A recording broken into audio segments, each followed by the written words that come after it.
अस्सलाम वालेकुम, नमस्कार, आदाब दोस्तों, स्वागत है आपका बिहार न्यूज में। और मैं हूं आपके साथ मैसर आलम और आप देख रहे हैं केडीबी लाइव। तो दोस्तों, आज हो चुका है 6 अप्रैल 2023। तो आज बिहार की टॉप खबरें लेकर आए हैं आपके लिए। तो चलिए शुरू करते हैं आज बिहार की टॉप न्यूज। जी हाँ दोस्तों, आज सबसे पहले बात करते हैं कि देश में बिजली उत्पादन हाल ही में समाप्त वित्त वर्ष 2022-23 के दौरान 33 साल में सबसे तेज गति से बढ़ा है। इस दौरान कोयले से चलने और नवीकरणीय संयंत्रों दोनों से उत्पादन में रिकॉर्ड वृद्धि हुई है। सरकारी आंकड़ों के मुताबिक 2022-23 में बिजली उत्पादन 11.5% बढ़कर 1591.11 अरब किलोवाट पहुंच गया है। यह मार्च 1990 के बाद 33 साल में सबसे तेज बिजली उत्पादन है। इन आंकड़ों के हवाले से रॉयटर्स ने एक रिपोर्ट में कहा है कि गर्मी की तेज लहरें, उत्तर भारत में सामान्य से अधिक ठंड और आर्थिक गतिविधियों में सुधार की वजह से देश में बिजली की मांग बढ़ गई है।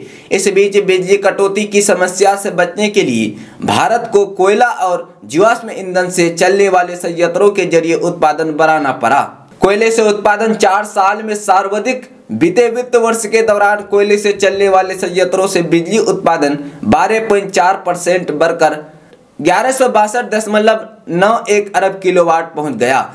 कुल बिजली उत्पादन में इसकी हिस्सेदारी बढ़कर 73.1% पहुंच गई है, जो मार्च 2019 के बाद 4 साल का उच्च स्तर है। जी हाँ दोस्तों, अब बात करते हैं कि बिहार का माहौल पिछले कुछ दिनों से बेहद दुर्भाग्यपूर्ण रहा।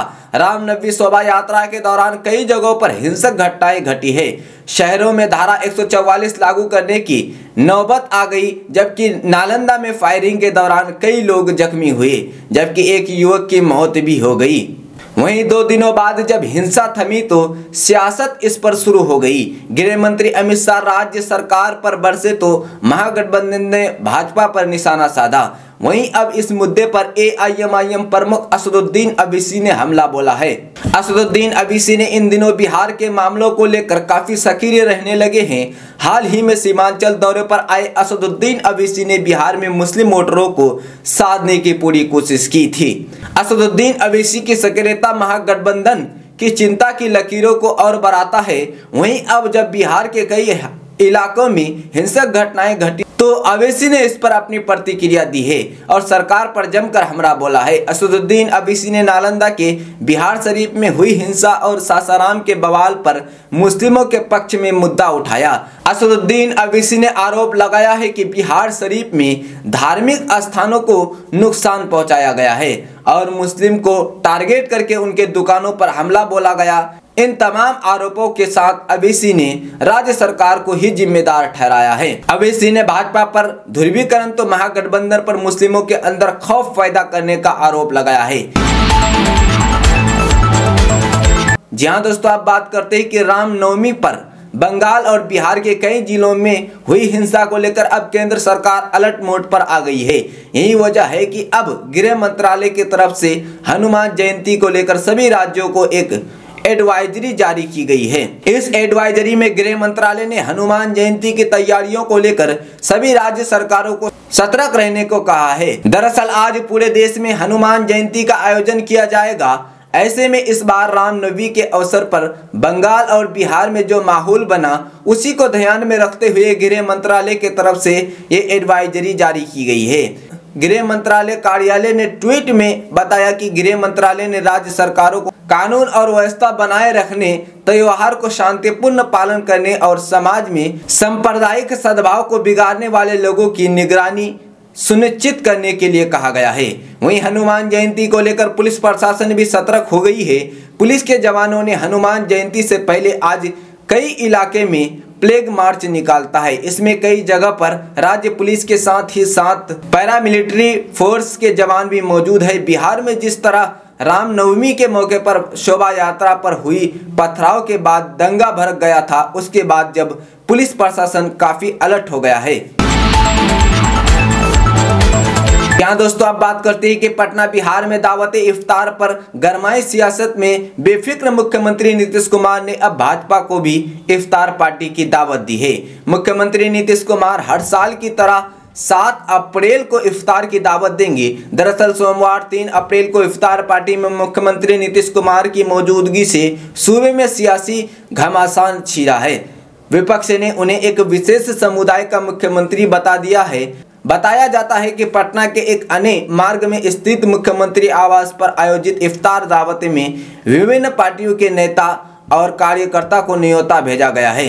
पिछले साल नीतीश कुमार के आवास पर 2 साल बाद इफ्तारी पार्टी का आयोजन किया गया था, जिसमें भाजपा राजद समेत कई पार्टियों के नेताओं ने शिरकत की थी। हालांकि इसके 3 महीने बाद ही नीतीश कुमार भाजपा का साथ छोड़ राजद में शामिल हो गए थे। जी हाँ दोस्तों, आप बात करते हैं कि पटना बिहार में रामनवमी के दौरान हुई हिंसा और बढ़ते तनाव को लेकर डिप्टी सीएम तेजस्वी यादव ने बीजेपी पर निशाना साधा है।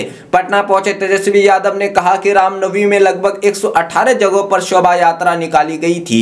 हर जगह शांतिपूर्ण ढंग से शोभा यात्रा निकाली गई, लेकिन 2 जगह सासाराम और बिहार शरीफ में दंगा भड़काने का प्रयास किया गया। उसको देखते हुए प्रशासन कार्रवाई कर रही है और लोगों को चिन्हित कर उसी हिसाब से कठोर कार्रवाई की जा रही है।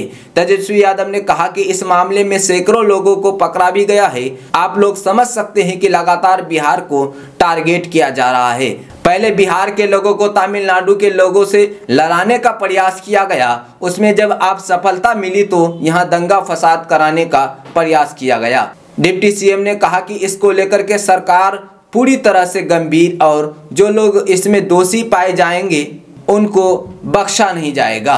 सत्ता रहे या ना रहे, लेकिन अपना चैन सद्भाव कायम रहेगा। इसके लिए चाहे जो करना पड़े हम लोग सब करेंगे। जी हाँ दोस्तों, आप बात करते हैं कि बिहार के विधानसभा में भवन में राज्य गान के अपमान किए जाने का मामला सामने आया है। सत्तारूढ़ महागठबंधन ने इस पर नाराजगी जताते हुए आरोप लगाया है कि बुधवार को बजट सत्र के आखिरी दिन विधानसभा में राज्य गान बजाया गया और विधायक जीवेश कुमार मिश्र खड़े नहीं हुए। इस बीच वह बैठे नजर आए। दरभंगा जिले के जाले सीट से विधायक जीवेश मिश्रा ने कहा कि राज्य गान में राज्य के उन 18 जिलों का उल्लेख नहीं है जो मिथिल क्षेत्र का हिस्सा है। उन्होंने कहा कि दरभंगा के मिथिलांचल का दिल माना जाता है और यहाँ की प्रमुख भाषा मैथिली है। विधानसभा के बाहर पत्रकारों से बात करते हुए उन्होंने कहा कि जाहिर है कि राज्य गान व्यक्ति और मिथिल की संस्कृति के बारे में बात नहीं करता, ये राज्य के केवल एक विशेष हिस्से के बारे में बात करता है। उनका कहना था कि ये केवल बिहार के मुख्यमंत्री नीतीश कुमार के गृह जिले नालंदा के बारे में बात करता है। इसके बाद उन्होंने कहा कि मेरा इरादा राज्य गान का अपना करना नहीं था, हालांकि इसे एक संपूर्ण गान होना चाहिए था। बता दें कि बिहार के राज्य गान के बोल मेरे भारत के ठंड हार है और इसे आधिकारिक तौर से मार्च 2012 में अपनाया गया था। इसके बोल कवि सत्यनारायण ने लिखे थे और संगीत हरिप्रसाद चौरसिया और शिव कुमार शर्मा ने दिया था। जाले विधायक द्वारा राज्य गान के कथित अपमान पर प्रतिक्रिया देते हुए बिहार के ग्रामीण विकास मंत्री सरवन ने संवाददाताओं से कहा, यह राष्ट्रगान का सरासर अपमान था। उनके इस कारनामे ने भाजपा की मानसिकता को फिर से सामने रख दिया है। जी हाँ दोस्तों, आप बात करते हैं कि केंद्रीय गृह मंत्री अमित शाह द्वारा दंगाइयों को उल्टा लटका कर सीधा करने के सवाल पर मुख्यमंत्री ने कहा कि आप भूल गए हैं जब 2017 में फिर हम इन लोगों के साथ गए थे। एक घटना हुई थी जिसमें एक नेता का बेटा शामिल था, जो उसको भी हम अरेस्ट करवाए थे। ये लोग कभी कुछ किए हैं जो यहाँ हुआ है आम सभी लोगों को मालूम है। एक एक आदमी को पता है कि प्रारंभ से ही हमने क्या क्या किया है। सासाराम बिहार शरीफ हिंसा पर पूछे गए प्रश्न को लेकर नीतीश कुमार ने कहा कि बिहार में हिंसा कराई गई है, माहौल खराब करने की कोशिश की गई है। कभी यहाँ कुछ होता ही नहीं है, सब लोग यहाँ अलर्ट रहते हैं। अगर अचानक कहीं कुछ किया गया है तो उसको लेकर प्रशासन पूरी तरह से अलर्ट है। हम लोग भी पूरी नज़र बनाए हुए हैं। प्रशासन ने सही तरीके से सबको संभाला है, सब कुछ जानबूझकर कराया गया है। हिंसा की जांच जारी है, जल्द ही हिंसा का सच सामने आएगा। केंद्रीय गृह मंत्री अमित शाह द्वारा बीजेपी का दरवाजा हमेशा के लिए बंद हो जाने वाले बयान पर पत्रकारों से पूछे गए सवाल का जवाब देते हुए मुख्यमंत्री ने कहा कि उनकी बातों का नोटिस नहीं लेते हैं। उनका कौन दरवाजा है? कोई दरवाजा है? नालंदा जाने के सवाल पर मुख्यमंत्री ने कहा कि नालंदा तो मेरी जगह ही है, हम यहीं से सभी से बात कर लेते हैं, कुछ खास नहीं है, अब तो सब नॉर्मल हो गया है। हम तो ऐसे जाते रहते हैं, सबको पता है कि यहाँ हम कितना काम करवाए हैं। तो चलिए दोस्तों, आज का यही था अपडेट। अगर आप चैनल को सब्सक्राइब नहीं किए हैं तो जल्द से जल्द सब्सक्राइब कर ले और वीडियो को लाइक कर ज़्यादा से ज़्यादा शेयर करें। तो चलिए दोस्तों, आज के लिए इतना ही, फिर मिलेंगे अगले वीडियो में, तब तक के लिए जय हिंद, जय भारत।